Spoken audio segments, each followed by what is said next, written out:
ఆధునిక న్యాయానికి సాంఘిక వ్యవస్థకు ఆద్యులెవరు అని అడిగితే చదువుకున్న వాళ్ళు చప్పని జవాబు చెప్తారు, గ్రీకులు, రోమన్లు అని. కానీ చాలామందికి తెలియంది ఏంటంటే ఆ గ్రీకులకు రోమన్లకు గురువు మన మనువు. పాశ్చాత్య తత్వశాస్త్రానికి మూల పురుషులైన సోక్రటస్, ప్లేటోల మీద మనువు ప్రభావం విశేషంగా ఉంది. మనుధర్మశాస్త్రం ఈజిప్టు, క్రేట్ల ద్వారా ప్రాచీన గ్రీసులో ప్రవేశించింది. మనువుని గ్రీకులు మెన్స్, మ్యానెస్, మెనెస్ అని వ్యవహరించేవారు. సామాన్య శకానికి పూర్వం 7వ శతాబ్దంలో స్పార్టా, ఏథెన్స్ల నుంచి క్రేట్కు వెళ్ళిన లైకర్గస్, సోలోన్ అనే ఇద్దరు గ్రీకు ప్రముఖులకు మీనా లేక మనోస్ అనబడే మనువు ధర్మసూత్రాలు పరిచయమయ్యాయి.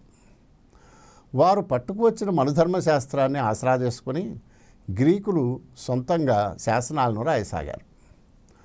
కోడ్ ఆఫ్ జాలంకస్, కోడ్ ఆఫ్ చాందాస్ అలా వచ్చినవే. 2 శతాబ్దాల తర్వాత రోమన్లు ఈ మాదిరిగానే 12 టేబుల్స్ లాంటివి రాశారు. లైకర్గస్, సోలోన్లు తీసుకువచ్చింది కేవలం న్యాయ సంహితే కాదు, గ్రీకుల జీవితాన్ని, వారి ఆలోచనను మౌలికంగా మార్చిన జీవన విధానం అది. గుణగణాలను బట్టి మనుషులను 4 తరగతులుగా విభజించటం అనేది గ్రీసుకు మనువు నుంచే వచ్చింది.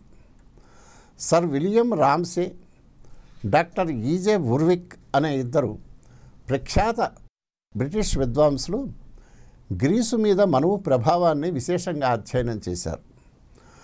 సర్ విలియం చారిత్రక కోణం నుంచి, వుర్విక్ తాత్విక కోణం నుంచి దాన్ని పరిశోధించారు. లండన్ యూనివర్సిటీలో ఈ అంశం మీద చాలా ఏళ్లు బోధించిన వుర్విక్ గ్రీకు తత్వవేత్త ప్లేటో రిపబ్లిక్ను మనువు సాంఘిక దృక్పథం నుంచి విశ్లేషిస్తూ రాసిన సుప్రసిద్ధ గ్రంథం ది మెసేజ్ ఆఫ్ ప్లేటోలో ఇలా అన్నాడు: it will need a separate volume to show how the Indian thought may have filtered through Socrates and Plato. In order to understand Plato fully, one must be familiar with the philosophical and social thought of Manu. Just as Manu of ancient India instituted the caste system upon the basis of 3 principles in individual soul, so Plato divides his state into 3 classes representing the 3 psychic elements. The lowest caste of producers corresponding to the Vaisya caste reflects the element of ignorant desire, epithumia. The next above this, auxiliaries corresponding to the Kshatriya class reflects the passionate element, thumos.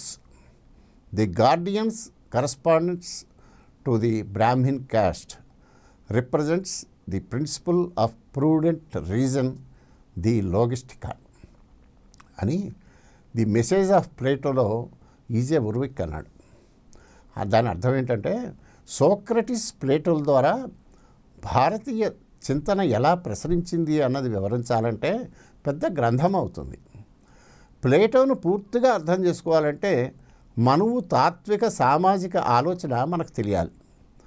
ప్రాచీన కాలంలో భారతదేశంలో మనువు వ్యక్తిగత గుణగణాలను బట్టి వర్ణ వ్యవస్థను స్థాపించినట్టు Plato తన రాజ్యాన్ని మానసిక గుణాలను బట్టి 3 తరగతులుగా వర్గీకరిస్తాడు. ఉత్పత్తిదారులు, వర్తకులకు చెందిన వైశ్య వర్ణం ప్రొడ్యూసర్స్ తరగతికి, ఆక్సిలియరీస్ క్షత్రియ వర్ణానికి, గార్డియన్స్ బ్రాహ్మణ వర్ణానికి సరిపోలుతాయి అంటాడు మెసేజ్ ఆఫ్ ప్లేటో గ్రంథంలో వుర్విక్. సామాన్య శకానికి పూర్వం 2000 ప్రాంతంలో డాన్యూబ్ బేసిన్ నుంచి ఇటలీకి మొట్టమొదట వలస వెళ్ళిన వారు భారతీయులు. సామాన్య శకానికి పూర్వం 6వ శతాబ్దం వచ్చేసరికి ఆ దేశం పూర్తిగా వైదిక నాగరికత ప్రభావంలోకి వచ్చింది. గ్రీసు, ఈజిప్టు దేశాల నుంచి మనువు గురించిన ఎరుక ఇటలీకి కలిగింది.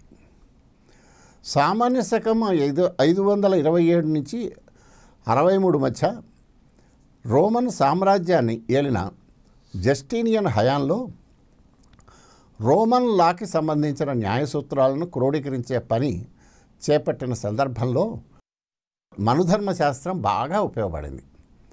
బైబిల్ ఇన్ ఇండియా గ్రంథంలో ఎల్ఏ జాకోలియట్ ఏమన్నాడంటే, the Hindu laws were codified by Manu more than 3000 years before the Christian era, copied by the whole antiquity and notably by Rome, which alone has left us a written law, the Code of Justinian, which has been adopted as the basis of all modern legislation. There are astonishing number of correspondences between Manu and Justinian Digest in regard to different phases of social life such as marriage, paternal authority, adoption, property, the loss of contract, deposit, loan, sale, partnership, donations and testaments. These divisions have passed almost unaltered from the Hindu law into the Roman law and the French law, and the greater part of their particular dispositions are still in vigor. అంటే Bible in India అనే గ్రంథంలో L A Jacolliot ఏమన్నాడంటే, సామాన్య శకానికి 3000 సంవత్సరాల పూర్వం మనువు కూర్చిన హిందూ న్యాయ సంహితను ప్రాచీన సమాజం అనుసరించింది. జస్టీనియన్ కోడ్ పేరిట రోమ్ మనకు అందజేసిన లిఖిత న్యాయమే ఆధునిక శాస్త్రాలన్నిటికీ ప్రాతిపదిక. పెళ్ళి, తండ్రి అధికారం, దత్తత, ఆస్తి, కాంట్రాక్ట్లు, డిపాజిట్లు, అప్పులు, అమ్మకాలు, భాగస్వామ్యాలు, విరాళాలు, వీలునామాలు వంటి సామాజ జీవనానికి సంబంధించిన అనేక అంశాల్లో మనువుకు జస్టీనియన్ డైజెస్ట్కు ఆశ్చర్యం కలిగించే పోలికలు ఎన్నో ఉన్నాయి. హిందూ లాలోని ఈ సూత్రాలే ఏమాత్రం మార్పు లేకుండా రోమన్ లాలోనూ ఫ్రెంచ్ లాలోనూ ఉన్నాయి. వాటిలో హెచ్చు భాగం నేటికి అమల్లో ఉన్నాయి అన్నాడు ఇందాక చెప్పిన బైబిల్ ఇన్ ఇండియా గ్రంథంలో జాకోలియట్. పై అంశాలకు సంబంధించి మనువు చెప్పిన దాన్ని జస్టీనియన్ కోడ్లో ఉన్న నిబంధనలను పక్కపక్కన పెట్టి బేరుజు వేసి మనుధర్మ శాస్త్రానికి రోమన్ లా ఎంత రుణపడి ఉందో జాకోలియట్ ఆ పుస్తకంలో చక్కగా నిరూపిస్తాడు. జస్టీనియన్ కోడ్ ఆధారంగా తయారైందని అందరూ అనుకునే ఫ్రెంచ్ సివిల్ కోడ్లో కూడా జామీన్లు, వేతనాలు, తనఖా, కౌలు, లీజు, అద్దె, ఆస్తి, హామీ వంటి అంశాలపై హిందూ లా చెప్పేదాన్నే యథాతథంగా అనుసరించినట్టు అతడు రుజువు చేస్తాడు. కాబట్టి ఆధునిక శాసనాలకు మాతృక జస్టీనియన్ కోడ్ కాదు, ముమ్మాటికి మనుధర్మశాస్త్రమే. మనకు తెలిసినా తెలియకపోయినా ఆర్య నాగరికత విస్తరించిన ప్రతి చోటికి మనువు ప్రభావం వెళ్ళింది. ఉత్తర China, Japan, Formosa, Australia, New Zealand, Iran, Sumeria, ఈజిప్టులకు, అనంతర కాలంలో బాబిలోన్, అస్సిరియా, పాలస్తీనాలకు మనువు బోధలు చేరాయి. తూర్పు ఆగ్నేయ ఆసియా దేశాల్లో మనువు అత్యంత గౌరవపాత్రుడు. Burma, Siam, మలయా, Indonesia, Indochina, Bali, Philippines దీవులు మనువు జ్ఞాపకాన్ని పదిలపరుచుకొని అతడి ధర్మశాస్త్రాన్ని ఈనాటికి ఉపయోగిస్తున్నాయి. ఆ దేశాల న్యాయ విధానాలు, సామాజిక వ్యవస్థలు మనువు బోధలపైనే ఆధారపడ్డాయి. బాలి ద్వీపం, బర్మా, ఫిలిప్పీన్స్, థాయిలాండ్, చంపా అంటే Vietnam, Cambodia, Indonesia, Malaysia, Sri Lanka, నేపాల్లో లభించిన చారిత్రక ఆధారాలను బట్టి చూస్తే ఆయా దేశాల్లో మనువు చెప్పిన వృత్తిని బట్టి వర్ణ వ్యవస్థ అమల్లో ఉండేది. మనువు సూత్రాలకు అత్యంత ప్రాధాన్యం ఇచ్చి తీర్పులను వాటి ఆధారంగానే అక్కడ వెలువరించేవారు. మనుధర్మానికి చెందిన శ్లోకాలు వివిధ దేశాల శిల్పాల్లో కనపడతాయి.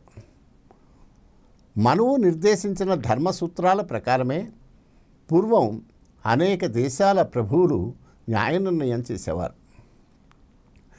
మనువుకు సంబంధించిన పేరును తమ బిరుదాల్లో చేర్చుకోవటానికి రాజులు ఉత్సాహపడేవారు. తాము మనువుని అనుసరించేవారము అని చెప్పుకోవటానికి అనేక దేశాల రాజులు చక్రవర్తులు గర్వపడేవారు. ఉదాహరణకు చంప అంటే వియత్నాంలో రాజా జయేంద్ర వర్మదేవ తాను మనువాదిని అని ఒక శిలాశాసనంలో గర్వంగా చెప్పుకున్నాడు. ఉదయనవర్మ, రాజా జయవర్మ శిలాశాసనాల్లోనూ మనువు మానవ నీతి సారల ప్రస్తావన ప్రశంసాపూర్వకంగా కనిపిస్తుంది. అలాగే యశోవర్మ శిలాశాసనంలో మనుస్మృతిలోని ఒక శ్లోకం యథాతథంగా చెక్కబడి ఉంది. బాలి ద్వీపంలో మనువు సాంఘిక విధానం నేటికి అమల్లో ఉంది. బర్మాలో పూర్వ న్యాయ గ్రంథాలు మనుధర్మ శాస్త్రానికి తమ రుణాన్ని బాహాటంగా అంగీకరించాయి. బర్మాలో పాళీ భాషలో రాసిన నీతి సారలోని అనేక అంశాలకు మనుస్మృతితో పోలిక ఉంది. దక్షిణ ఆసియాలోని ఇతర దేశాల కన్నా ఇండోనేషియాపై మనుధర్మశాస్త్ర ప్రభావం ప్రబలంగా ఉంది. ఇండోనేషియా లా కోడ్కు అదే మాతృక. ఆ దేశంలోని గ్రంథాలన్నిటిలోకి ప్రాచీనమైనదిగా భావించే కుటార మానవ 20వ శతాబ్దం ఆరంభం వరకు అక్కడ అమల్లో ఉండేది. అది మనుధర్మం మీద ఆధారపడ్డది. ప్రాచీన కాలంలో చిన్ ఇజా వాంగ్ అనే చైనా చక్రవర్తి ఉండేవాడు. చరిత్ర అనేది తనతోనే మొదలైందని, చైనా నాగరికత సాధించిన ఘనతంతా తన వల్లే ఉనిగూడిందని భావితరాల వారు అనుకునేట్టు చేయాలని అతడు ఉపలాట పడ్డాడు. ఇంకేం, తనకు పూర్వపు చరిత్ర గ్రంథాలను అన్నిటినీ అతడు తగలబెట్టించాడు. చైనా పూర్వ వైభవాన్ని సూచించే రికార్డులన్నిటినీ చక్రవర్తి నాశనం చేయించాడు. అదిగో ఆ దిశలో ఒక చరిత్రకారుడు తాను ఎరిగిన చైనా పూర్వ చరిత్ర అంతటినీ రాసి లోహపు పెట్టెలో భద్రపరిచి భూమిలో పాతేశాడు. ఏ పరిస్థితుల్లో తాను ఆ పని చేయవలసి వచ్చిందో కూడా ముందు మాటగా అందులో రాసిపెట్టాడు. 1932 సంవత్సరంలో మంగోలియాలోని చైనా గోడలో ఒక భాగం జపాన్ బాంబు దాడికి ధ్వంసమైంది. అక్కడ గోడ కింద నేలలో ఒకసారి చాలా లోతుకు తవ్వితే ఇందాక మనం చెప్పుకున్న లోహపు పెట్టె కనిపించింది. చైనా ప్రాచీన చరిత్రకు సంబంధించి విలువైన డాక్యుమెంట్ అందులో దొరికింది. దాన్ని బ్రిటిష్ మ్యూజియం అధికారి సర్ వాలిస్ బడ్జ్కి చూపిస్తే ఆ దొరగారు దాని తఫ్సీల్ను తేల్చాడు. In the manuscript I find direct references to the laws of Manu which were first written in India in the Vedic language 10,000 years ago. 10,000 సంవత్సరాల కింద వైదిక భాషలో రాయబడ్డ మనువు ధర్మసూత్రాలను ఆ ప్రాచీన రాతప్రతిలో నేరుగా ప్రస్తావించారు అని సర్ వాలిస్ వెల్లడించాడు. కాబట్టి మనుధర్మశాస్త్రం చరిత్రకు తెలిసినంతలో కనీసం 10,000 సంవత్సరాల కిందటిది. ఆసియా, ఆఫ్రికాల్లో సామాన్య శకానికి పూర్వం 5,000, 3,000 మధ్య వెలసిన ప్రాచీన నాగరికతలన్నిటికీ మనువు బాగా తెలుసు. కాకపోతే వేరువేరు పేర్లతో. ప్రాచీన ఇరాన్ అంటే పర్షియాలో అతడి పేరు వైవహంత్. ఈజిప్ట్ వాసులకు మీనాగా, క్రేట్లో మినోస్గా మనువు పరిచితుడు. ప్రాచీన సుమేరియన్లకు మనువు తెలుసు అనడానికి చాలా ఆధారాలు ఉన్నాయి. సామాన్య శకానికి పూర్వం 522, 486 మధ్య ప్రాచీన ఇరాన్ను ఏలిన డేరియస్ ది గ్రేట్ తన సామ్రాజ్యానికి లా కోడ్ను చేయించదలిచినప్పుడు మనుధర్మశాస్త్రాన్ని నమూనాగా తీసుకున్నాడు. వర్ణాల పేర్లతో మనువు చెప్పిన సాంఘిక వ్యవస్థను అక్కడి వారు ఆమోదించారు. జొరాస్ట్రియన్ల ద్వారా మనుధర్మ శాస్త్రం పశ్చిమ ఆసియా, యూరప్లలోని ఇతర నాగరికతలకు పరిచయమైంది. Manu belongs to no single nation or race. He belongs to the whole world. His teachings are not addressed to an isolated group, caste or sect, but to humanity. They transcend time and address themselves to the eternal in man. There is need for a fresh statement in the light of modern knowledge and experience of the fundamental teachings of Manu. మనువు ఏ ఒక్క జాతికి కాదు, మొత్తం ప్రపంచానికి చెందినవాడు. ఆయన బోధలు విసిరేసినట్టు విడిగా ఉండే ఒక సమూహానికో, కులానికో, తెగకో కాక మొత్తం మానవాళికి ఉద్దేశించినవి. అవి కాలాతీతమైనవి. మానవుడిలోని శాశ్వత తత్వానికి ఉద్దేశించబడినవి అవి. ఆధునిక విజ్ఞానం, అనుభవాల వెలుగులో మనువు మౌలిక బోధనలను పునః ప్రకటించాల్సిన అవసరం ఉంది. ఈ మాటలు అన్నవాడు కళ్లకు అగ్రవర్ణ దురహంకారం పొరలు కమ్మిన, మూఢత్వం జడలు కట్టిన ఏ ఛాందస బ్రాహ్మణుడో కాదు. బ్రాహ్మణాధిక్యాన్ని నిలబెట్టాలని, అడుగు కులాలను అణగదొక్కాలని కంకణం కట్టుకున్న మిడిమిడి జ్ఞానపు ఏ బ్రాహ్మణ పక్షపాతం కూడా కాదు. నేటికి 60 ఏళ్ల కింద అమెరికాలోని ప్రతిష్టాత్మక విశ్వవిద్యాలయంలో PhD పట్టా పొందిన థీసిస్లో విఖ్యాత సోషియాలజిస్ట్ డాక్టర్ కేవల్ మొత్వానీ చెప్పిన మాట ఇది. మనుధర్మశాస్త్ర ఏ సోషలాజికల్ అండ్ హిస్టారికల్ స్టడీ అనే పేరుతో 1958లో ఇది గ్రంథంగా వెలువడి దేశాల మేధావుల మన్ననలు పొందింది. మనువు పేరు చెప్తే చాలు మన మేధావులు చాలామందికి కంపరం పుడుతుంది. అతడు ఏదో భయంకర బ్రహ్మరాక్షసుడు అయినట్టు, కింది కులాలను, ముఖ్యంగా దళితులను, మహిళలను అమానుషంగా కాల్చుకు తిన్న కర్కోటక కుల వ్యవస్థకు అతడే మూలపురుషుడైనట్టు వాళ్ళ భావన. బ్రాహ్మణాధిక్యాన్ని, బ్రాహ్మణాధిపత్యాన్ని, పురుష దురహంకారాన్ని బలవంతంగా రుద్దిన అతడి మనుధర్మ శాస్త్రం లేక మనుస్మృతి వందల వేల సంవత్సరాల పాటు కోటాను కోట్ల బడుగు బలహీన దళిత వర్గాలను దారుణ అవమానాలకు, అన్యాయాలకు, క్రూరాతి క్రూర శిక్షలకు గురి చేసింది అని ఎంతోమంది ఇవాళ అనుకుంటున్నారు. భారత సమాజాన్ని పీడించే అన్ని రకాల చెడుగులకు పాపాల భైరవుడు అయినట్టు మన దేశంలోని మిడిమిడి జ్ఞానులు అసహనంతో ఈసడించే నీచ నికృష్ట దుష్ట మనువునే మొత్తం మానవ జాతికి మూల పురుషుడుగా, మొట్టమొదటి న్యాయ ప్రదాతగా, తొలి సామాజిక తత్వవేత్తగా, మొదటి శాసనకర్తగా, Cambridge History of India, British Encyclopaedia, American Encyclopaedia of Social సైన్సెస్లు గుర్తించాయి. మనుస్మృతిలో పేర్కొన్న న్యాయాలు విశ్వజనీనమైనవని, మానవాళికి మేలు చేసేవని A Macdonell, A B Keith, P Thomas, Louis Renou వంటి పాశ్చాత్య గ్రంథకర్తలు ప్రస్తుతించారు. ప్రసిద్ధ జర్మన్ తత్వవేత్త ఫ్రైడ్ రైనీచ్ అయితే మనుస్మృతి బైబిల్ కంటే గొప్ప పవిత్ర గ్రంథమని అభివర్ణించాడు.